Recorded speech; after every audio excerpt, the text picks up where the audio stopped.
soo dhawaada gabadha nin ay isku shaqo yihiin ayaa gurigeeda ugu imaaday kadib albaabka gurigeeda lagu soo gargaraaca ninkii waxay ku dhehaysaa orod sariirta hoosteeda gal albaabkii la gargaraacaya markii ay furto waxay arkaysaa inuu yahay macalinka iyada jiimka u dhigo laakiin mar labaada albaabka gurigeeda lagu soo gargaraaca macalinkii jiimka u dhigayana waxay ku dhehaysaa orod adigana sariirta gal midkii sariirta ku hoos jira wuxuu dhahaa soo dhawow magacayga Mike waayo qoftaan shaqada isku baran isna wuxuu dhahaa magacayga Ethan waayo qoftaan macalinkeeda jiimkaan ahay albaabkii la gargaraacaya markii ay furto waxay arkaysaa inuu yahay nin aysan aqoon oo degdegsan intuu ku dhaho qasin ayuu isagoo degdegsan guriga gudaha u soo galaa intuu meeshan istaago wuxuu ku dhahaa waxaan rabaa in aan iska baro horta marka koowaad baashan ii qaba intaan hadlaayana hadalkayga iga soo dhaxgelin buugana u jeedid waa buuggii aad wax ku qori jirtay markii aad ahayd fasalka 7 maadaama aan aniga iyo adigana isku fasal ahayn buuggan waxaan ku hayo waqti aad u dheer maxaad leedahay hadda laakiin mar kale oo saddexaad albaabka gurigeeda lagu soo gargaraaca kuwii sariirta ku hoos jirana waa yaabiyiin ninkii buugga u waday waxay ku dhehaysaa orod sariirta hoos gal isna wuxuu la yaabiyaa sababta sidaas u dhehayso markii uu sariirta soo hoos galo wuxuu arkaa inay laba nin oo kale sariirta ku hoos jiraan kadib midkaana wuxuu ku dhahaa magacayga Mike waayo qoftaana shaqada isku baran midkaana wuxuu u sheegaa inuu yahay macalinkeeda jiimka isna wuxuu dhahaa qoftaa waxa isku baran iskuulka isku fasal ayaan 7 macnaha kadib midkaana saaxiibadiis wuxuu ku dhahaa waxaan xiiseenaa midka albaabka gargaraaca meeshii isku barteen albaabkii la gargaraacaya markii ay furto waxay arkaysaa inuu yahay baadiriga kaniisada ay tagto wuxuu u sheegaa inuu meeshan u imaaday inuu iyada ogaado xaaladeeda maadaama aysan ayaantan imaanin kana wuxuu taagan yahay qofkan u imaaday iyo noo ahay si wanaagsan ay ula hadlaysaabe odaygii baadiriga ah markuu guriga gudaha u soo gala gabadhii wuxuu weydiinaa ayaantan maxaa u imaawaysa maxaa u maqneed iyada oo u jawaabi rabto ayaa mar kale oo afraad albaabka gurigeeda lagu soo gargaraaca odaygii baadiriga ah ayay waxay ku dhehaysaa sidaan inaan ku dhahay ma rabin laakiin adigoo mahadsan sariirta hoosteeda ma geli kartaa hal mar odaygii markii uu sariirtii soo hoos galo wuxuu arkaa in 3 nin oo kale ay meesha ugu soo horreeyeen midkaana wuxuu dhahaa magacayga Mike waayo shaqada dhinaceeda ka socda anigana Ethan ahay dhinaca jiimka ka socda anigana Alex dhinaca iskuulka ka socda odaygu kuwaan wuxuu u sheegaa inuu yahay baadiri uuna kaniisada ka imaaday gabadhiina markii ay furtay albaabkii la gargaraacay waxay arkaysaa inuu yahay ninkeedii saxda ahay markii uu guriga gudaha u soo galo wuxuu arkaa alaabtii ay wateen nimankii isaga ka horeeyay kadib xaaskiisa wuxuu weydiinaa waxaan maxay noo ahaayeen ma waxaa jira qof qaraabadaada ah oo ka dhintay isla markiina waxa intay u soo uraano wuxuu weydiinaa mar labaad cabitaankan ii soo uraayo muxuu ahay runtiisa waayana midkaana cabooyo mar kale oo shanaad ayaa albaabka gurigeeda lagu soo gargaraacay intay jiniyaal qof ay ku soo degeen iska dhigtay ninkeeda waxay ku dhehaysaa sariirta hoosteeda waa inaad gashaa intiisa jiniyaasheeda soo wada degin markii uu ninkii sariirtii soo hoos galay midkaana wuxuu dhahaa Mike from job Ether from gym Alex from school Patrick from chat midkaan isagoo nimankan isbari rabo ayaa midka kale wuxuu ku dhahaa hanoo sheegin waana qaanaa waana maqalnay inaa ninkeeda saxda tahay iyadii markii albaabkii furtay waxay arkaysaa markaan qofka albaabka gargaraaca inuu gabar yahay iyadoo xanaaqsan ayay intay gudaha soo gashay waxay dhehaysaa ninkayga GPS-kii ugu xirnaa wuxuu sheegaa inuu meeshan joogay qiyaanuhaas ii soo bixi xariifkan wuxuu taagan yahay xaaskaygii waayo mar kale oo lixaada ayaa ta albaabka lagu soo gargaraacay gabartii u timaada waxay ku dhehaysaa waxaa laga yaabaa ninkaaga inuu sariirta ku hoos jiray ka fiiri sariirtii intay soo hoos gashay ayaa ninkeeda wuxuu ku dhahaa waa ku salaamay xaaladaada ka waran iyaduna waxay weydiinay maxaa ku dhacay meeshan maxaa uga buuxdeen markii ay albaabka furtay waxay aragtay inuu nin boolis yahay kadib wuxuu ku dhahay dariska qaylo darteed ka soo dacwooday ee gurigaaga waa inaa baara intuu arko in guriga laga buuxo ayuu wuxuu dhahaa dhamaantiin xabsiga idin geena muuqaalkan intaas ka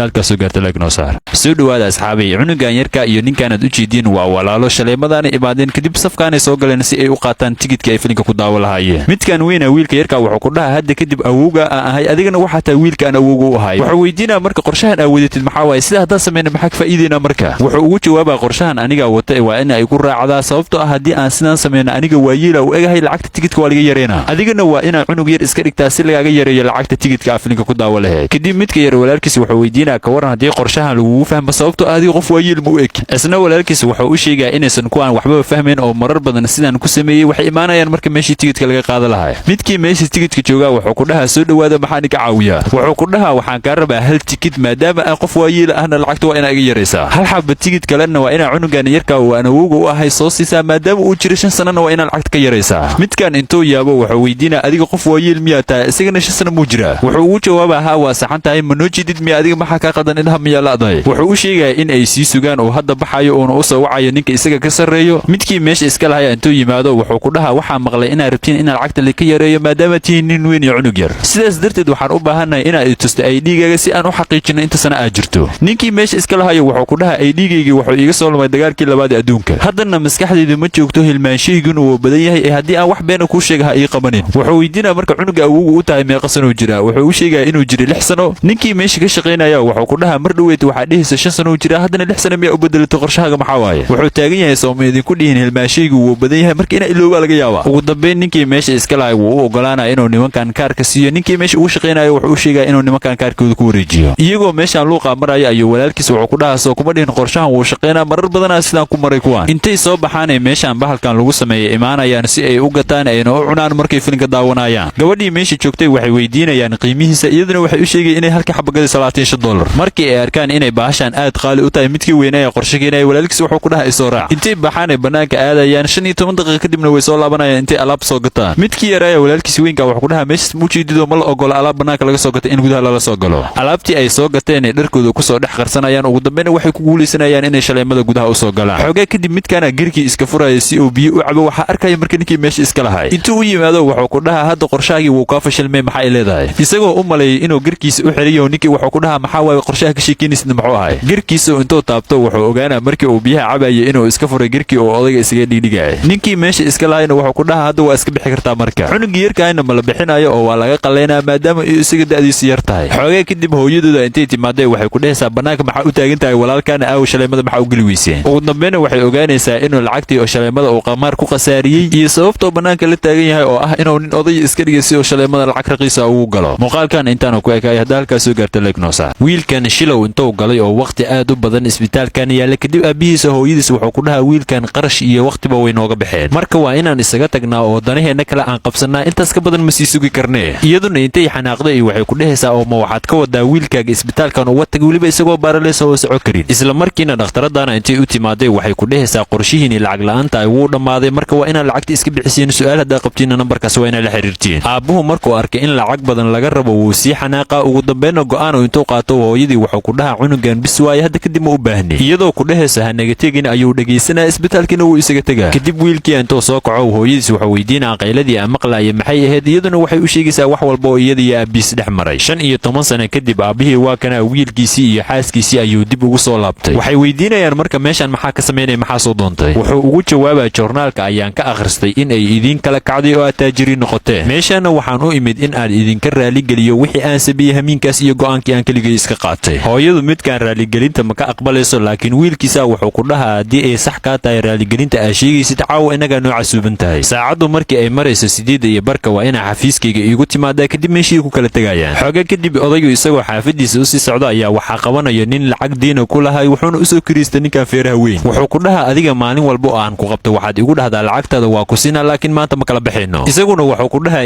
aamin lacagtaada waa ku siinaa, wiilkayga ayaa lacag helay oo ay u kala kacday, marka waa inay sugtaa ilaa cawadi laga gaarayo. ayaguna ma ka yeelayaan hadalka oo uu sheegay ee intay garaacaan waxay ku dhahayaan hadda waa kaa yeeli karnaa. markii waqtigii la gaarana wuxuu u imaanaa wiilkiisa iyo xaaskiisa oo meeshii ku sugayo. wiilkiisa wuxuu weydiinaa marka sanadihii aad naga maqneed oo dhan maxaa qabanaysay. wuxuu ku dhahaa sanadadaas aan idinka maqnaayo dhan si aadahan u shaqaynaya si aan lacag badan u sameeyo. ugu dambeynna waa ku guulaystay oo kambanigaygu lacag badan uu shaqeeya, laakiin maalin maalmaha ka mida wax walba way iga burbureen. kadib wiilkiisa wuxuu u sheegaa markii uu ka tegay 15 sano ka hor in isbitaalkii laga soo bixiyey, sidoo kale gurigoodiina laga bixiyey. sidaa darteed bannaanka ayaan seexan jirnay inaga oo noqonay dad darbijiifyaal ah. markii aan dadka wax weydiisanana waxay noo malay jireen inaan curyaamo iska dhigayno si aan lacag u helno. bilooyin kadib hooyaday waxay ku guulaysatay in ay shaqo hesho iyadoo maqaayad ka shaqaynaysay. 5 sano ka horna anigu waxaan ku guulaystay in aan aasaaso kambani aan anigu leeyahay. kambanigayguna wuxuu caawinaya dadka masaakiinta oo ku jira xaaladii aan anagu soo marnay. sidaa darteed shirkado badan ayaana taageeray markii ay arkeen inaan wanaagga ka shaqaynayno. marka xaaladahaas oo dhan markii aan soo marayna maadana soo raadin ee maanta maxaa noo soo raadisay. odaygu wuxuu taagan yahay aniga keliya waxaan idinkugu imaaday in aan lacagni ka helo, weliba waan ii soo celina. kadib hooyadii intay soo booday waxay dhehaysaa waan ogaay in aadan wax kale u soo laaban oo aad keliya rabtay inaad anaga caawimaadna weydiisato. isaguna wuxuu dhahaa waxaan caawimaad maahan oo aniga caawimaad man weydiisanayo ee waxaan waa maalgashi, lacagtiina waa idiin soo celinaa weliba iyadoo laba jibaara. wiilku markuu arko sidoo aabihiis u hadlayo shaqaaliyaashiisa wuxuu ka codsanaya inay bannaanka u bixiyaan, iyaguna bannaanka usoo tuurayaan. nasiib xumadiisa markii bannaanka u soo baxana waxaa qabanaya ninkii lacagta ku lahay iyo ninkii uu soo kiriistoo feeraha weynaay. muuqaalkaana intaanu ku ekaayay hadda halkaas soo gaarta leeg noo saar. gabadhan iyadoo aabahii taleefka kula hadlayso aan ninkan gaariga wata taleefka ka qaadanaa.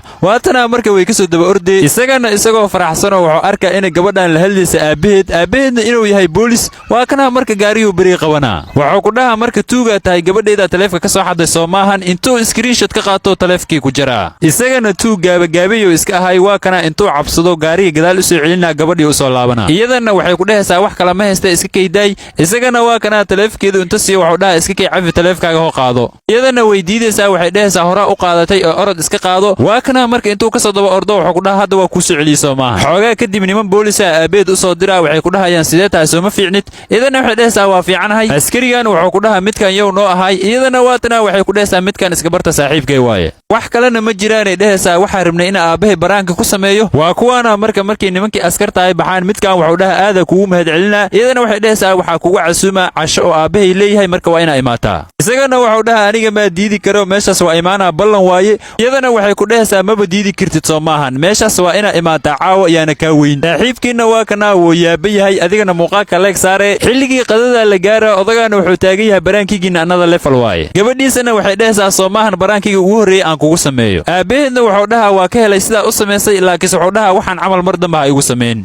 gabadhiisana waxay dhehaysaa aabba ninkan waxaa isla soconaa 6 bilood xitaa mar dhow labadeenna cunugaa noo dhala rabay dhehaysaa odagan iyo saaxiibkiina waa kuwaana weeyaaba yihiin kadib aabbeeda wuxuu ku dhahaa midkan baraankii kale igu samaynaysid waaye soo maahan midkaana fulinimo darteeda lugaha la girgiriirayaan kadib waa kana wuxuu ku dhahaa maya midkan baraankii maahan run waaye odaygaana waa kana woobaxa wuxuu dhahaa wax yar isigoo waa nii soo laabanaa ninkaana isagoo yaabana wuxuu ku dhahaa aabbaha maxaa u sheegta adiga maxaa kaa qaldan iyadana waxay dhehaysaa ka warran haddaa isguursano bishaan soo socoto iyaga oo wada sheekaysanaya waxaa imaanaya aabbihii oo dhalo wato wuxuu dhahaa dhaladan waxaa ilaalinaya 30 sano waxaana ugu talagalay ninka gabadheeda guursanayo ninkaana odaygiiyo wuxuu ku dhahaa wax yaraa rabaa inaan kuu sheego marka dhaladan ha furin oo ku dhahaa intaa kuu sheegayo wuxuu dhahaa horta gabadhaada iyadoo laamiga taaganaa taleefkeeda ka xaday iyadana waxay igu qasbaysaa inaa iska dhigo ninkii lahay iyo saaxiibkeedba wax oo cunug noo dhala rabana ma jiro dhaha iyada dhan hadda dhow isbaranay marka sidoo cunug nagu dhala karaa ku dhaha odaygaana gabadhiisa oo la hadlaa wuxuu ku dhahaa wax yar bannaanka ma nagu sugi kartaa iyadana waxay isku dayaysaa inay diido laakiinse wuxuu ku dhahaa 2 daqiiqo gudahood waa inaa bannaanka ugu baxdaa gabadhii markii ay baxday ninkan odayga wuxuu soo urursanaa waraaqado badan kadib ninkan uu dhiibaa wuxuu ku dhahaa midkan waa kiiska tuuganimada waxaana laga yaabaa 5 sano xabsi inaad soo qaadato midkan kalena waa kiis kale sidoo kale asagana waxaa laga yaabaa inaad 10 sano xabsi soo qaadato midkan kale ka sii daran oo dhahaa waxaa laga yaabaa in xabsi daa'in lagugu xukumo wuxuu ku dhahaa marka intaanoo dhibaato inaysan kugu dhicin hadaa rabtid waa inaad gabadheeda guursataa adigana gabar la isku qasbaayo marka aragto muuqaalka adeeg